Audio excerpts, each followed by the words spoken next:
In the national security strategy, there's a language on Taiwan which has garnered a lot of attention. It says in regard to the Taiwan Strait, the U.S., quote, does not support any unilateral change. What do you read that to mean? So that's been the U.S. policy on China and Taiwan, more or less, for the past 50 years. Preserve the status quo. China says that Taiwan is part of its territory.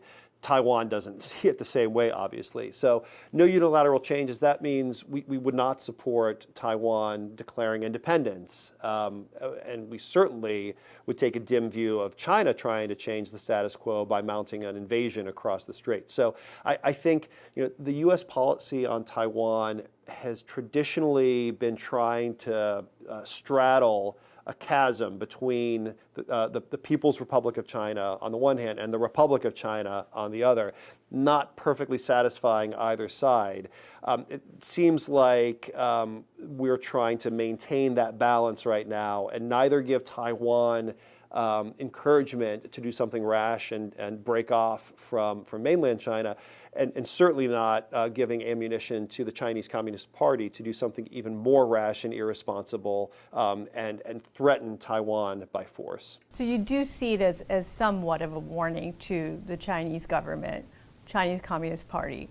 Don't change the status quo, don't go there. Absolutely, yeah. And that's been a long-standing U.S. policy across many different administrations, including ones that don't agree with each other on much. It would be catastrophic for the world, for the United States, for our leadership in the Indo-Pacific, for Xi Jinping to authorize an invasion of Taiwan. And he said, People's Liberation Army needs to be ready to go by 2027. That's just about a year away, a little more than a year away right now. The way to stop that is deterrence. We need to be credibly signaling to the Chinese Communist Party that the cost they would have to pay for launching an invasion of Taiwan would be catastrophic. A military cost, an economic cost, the cost to their economy, the cost to their ability to trade with countries around the world. We want them to conclude that the game is simply not worth a candle. Leave well enough alone.